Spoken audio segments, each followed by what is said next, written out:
Lepo pozdravljeni v oddaji 7. Tokrat si lahko pogledate, kako do neprofitnega stanovanja ali do subvencije za najemnino.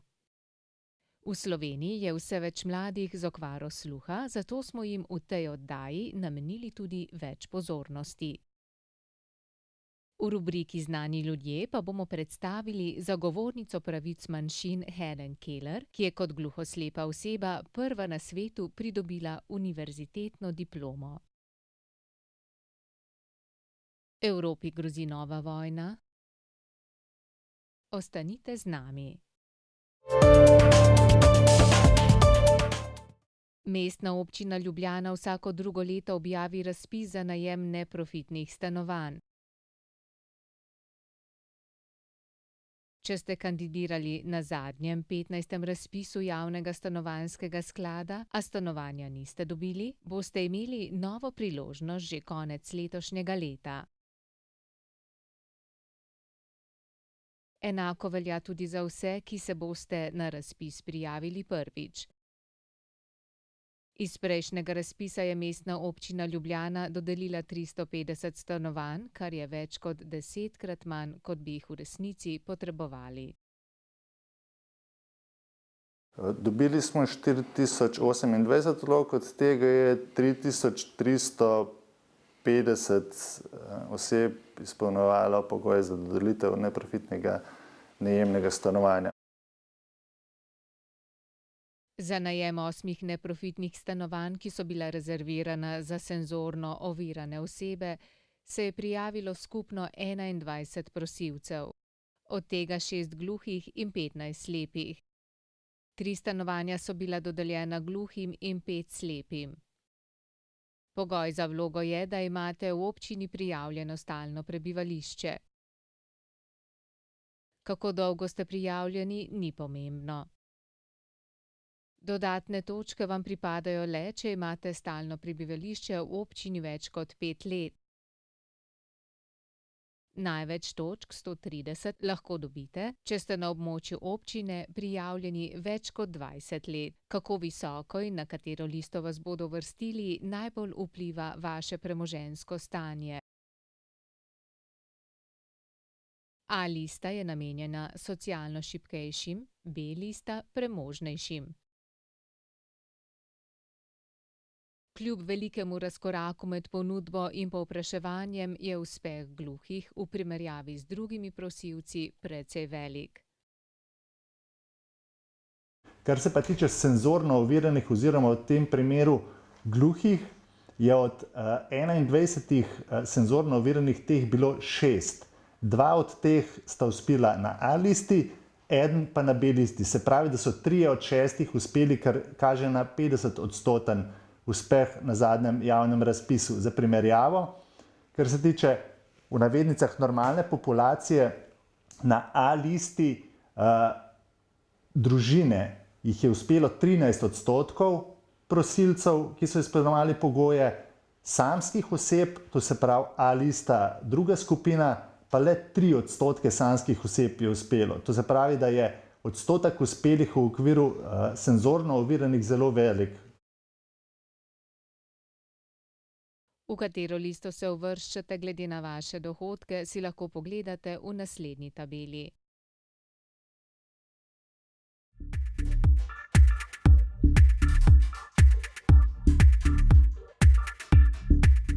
Če se uvrščate v listo B, vedite, da sta tu potrebna plačilo varščine v višini 6 neprofitnih najemnin in finančna soudeležba, ki znaša 10% administrativne vrednosti stanovanja.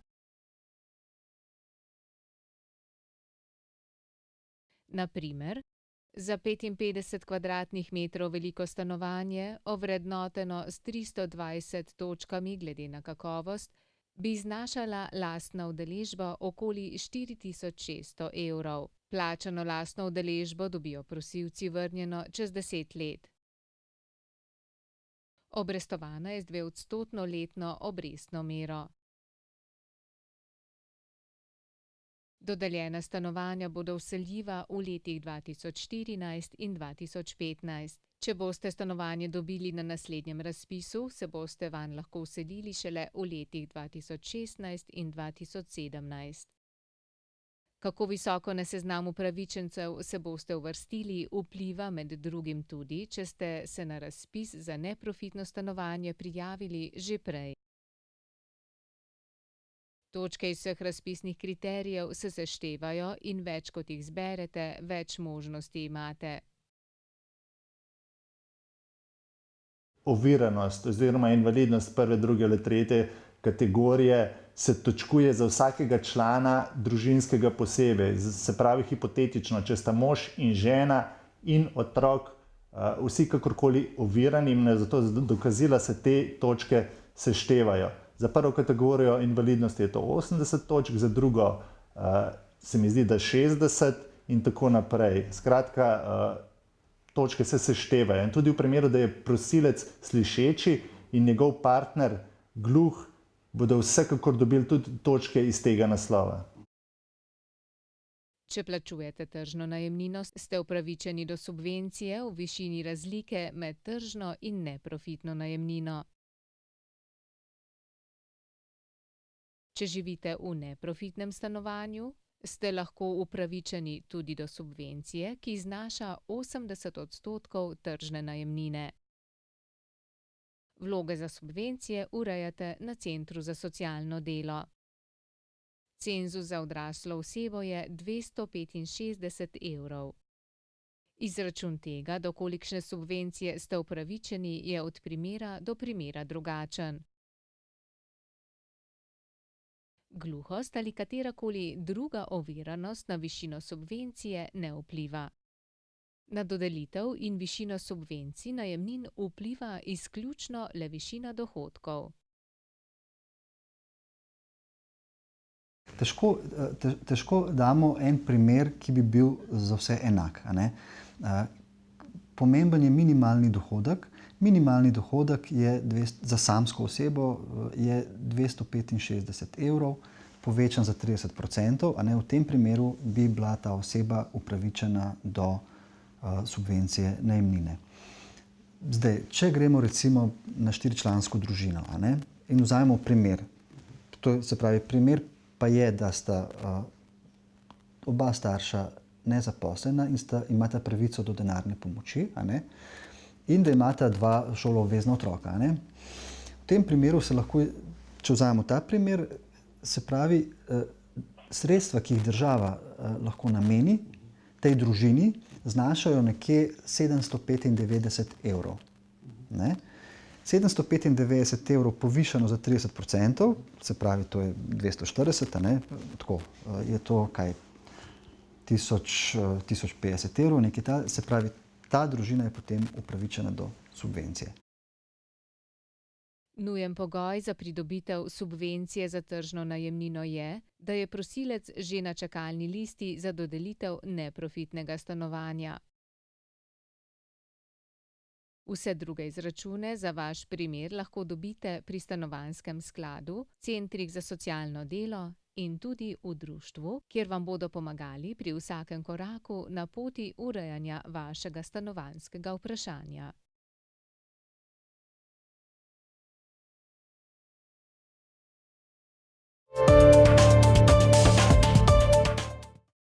Na kliniki ORL za bolezni ušes, nosa in grla opažajo porast pacientov v 20 in 30 letih starosti, ki imajo težave s sluhom.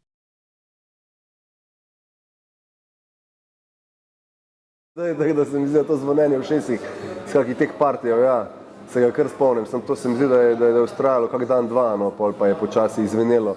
Problem je samo v tem, da jaz ne moram uživati ob tihi rock'n'roll muziki, ker je to muzika, ko jo ne biješ, gre ušesa pač, logično, posledično. Trpijo na nek način, se mi zdi pa, da je še vedno tisto užitek večji, kot tista škoda, ki se naredi. Vsekakor je hrup tisti dejavnik, ki nas sluh okvarja. Dolgotrajna izpostava hrupa je običajno tista, ki privede do okvare čutnic v notranjem ušesu. Ob okvari teh čutnic pride tudi do šumenja v ušesu.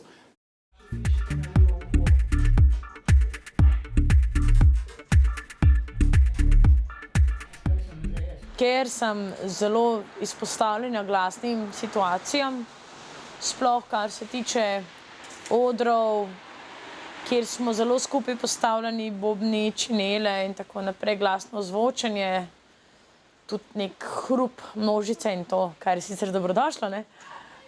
Moram reči, da se dostikrat grem spat s piskanjem v ušesih, ne, in se pa tudi zavedam, da tisto, kar ti piska, je mogoče včasih odraz samo jakosti, drugače pa tista frekvenca, ki ti piska, tiste dejansko ne slišiš, ne, tam imaš tukno, ne.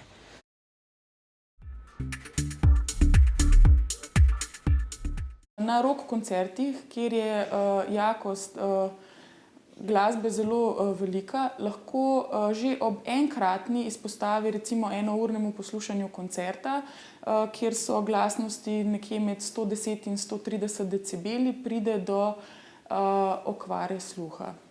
Tako da mladim priporočamo, da seveda naj poslušajo glasbo, vendar naj jo poslušajo primerne jakosti, se pravi tam nekje 50 decibelov, da uporabljajo predvsem pri prenosnih predvajalnikih glasbe slušalke.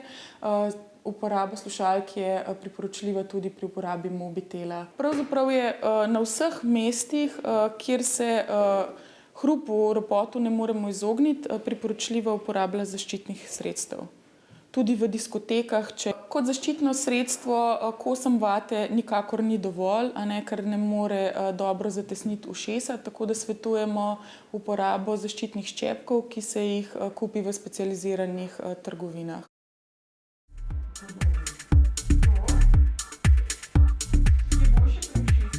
Zato stalno več teh DJ-jev prihaja po te naše Elacin čepke.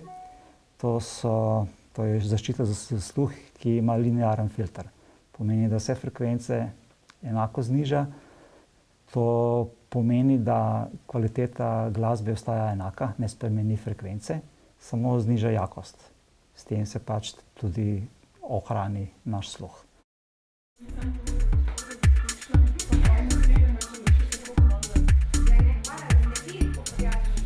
Jaz sam moram reči, da ne skrbim kaj posebej za sluh. Imam čepke, ki jih uporabljam na kakih teh skupnih srečanjih s prijatelji, ko kje skupaj spimo, ker vem, da smrčijo. Najnovejše raziskave kažejo, da lahko tudi nižje jakosti hrupa okvarijo sluh. Normalni pogovor lahko je glasnosti tudi okrog 50 decibelov. Zdaj pa, če je to nekje nad to glasnostjo, je lahko to za človeka že moteče. Sicer je pa pač po študijah dokazljivo, da izpostava hrupu, katerega jakost presega glasnost 90 decibelov in smo mu izpostavljeni 8 ur dnevno, privede do trajne izgube sluha. Zato so tudi omejitve na delovnem mestu med 85 in 90 decibeli.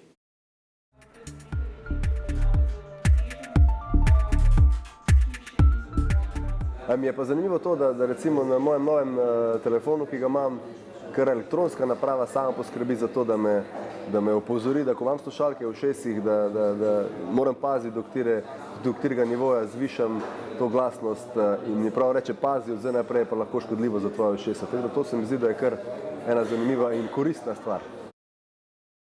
Tudi osebe z okvaro sluha, ki že uporabljajo slušne aparate, morajo paziti na svoj sluh.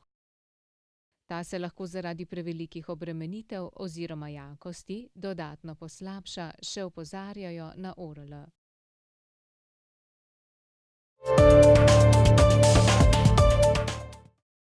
Američanka Helen Keller je prva univerzitetno diplomirana gluhoslepa oseba na svetu in začetnica boja za pravice oseb s posebnimi potrebami. Kellerjeva se je rodila leta 1880. Zaradi bolezni je oslepela in oglušela v 2. letu starosti. Na domu v zvezni državi Alabama jo je obiskovala Anne Sullivan, učiteljica zavoda za slepe.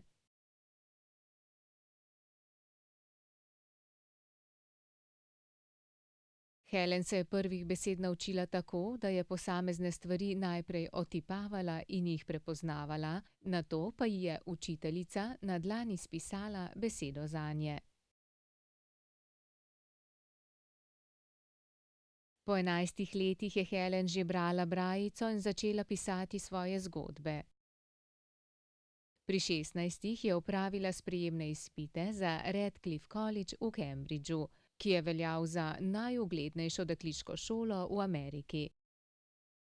Leta 1904 je z odliko diplomirala iz angleške književnosti in postala prva gluhoslepa oseba z univerzitetno diplomo na svetu. Že med študijem je napisala avtobiografski roman Zgodba mojega življenja, ki je izšel leta 1902, prevedli pa so ga v več kot 50 jezikov.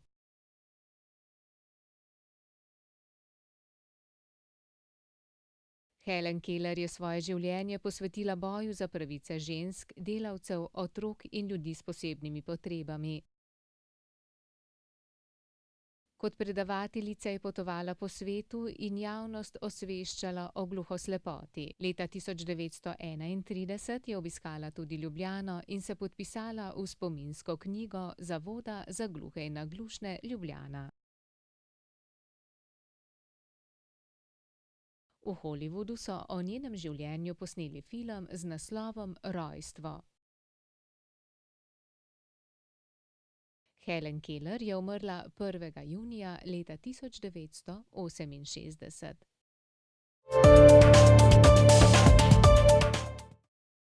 Zadnje tedne je pozornost svetovne javnosti usmerjena v Ukrajino in Rusijo. Zaradi nemirov, ki so najprej izbruhnili v ukrajinskem glavnem mestu Kijevu, je predsednik Viktor Janukovič zbežal v Rusijo.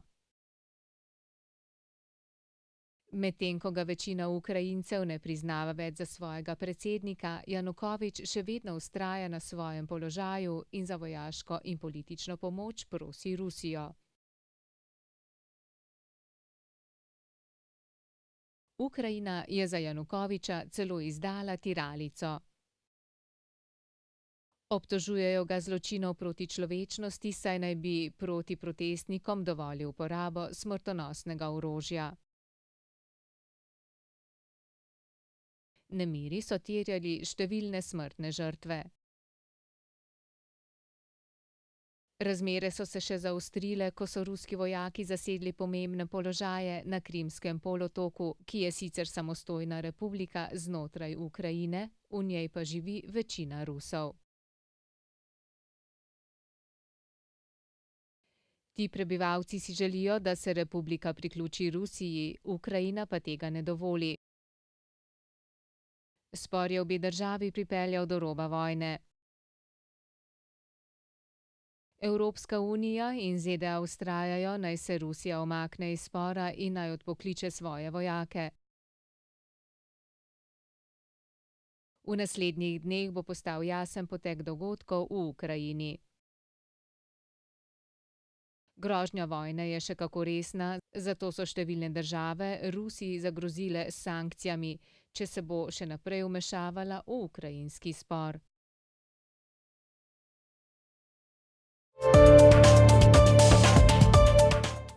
To je bilo za danes vse. Hvala za pozornost, nasvidenje.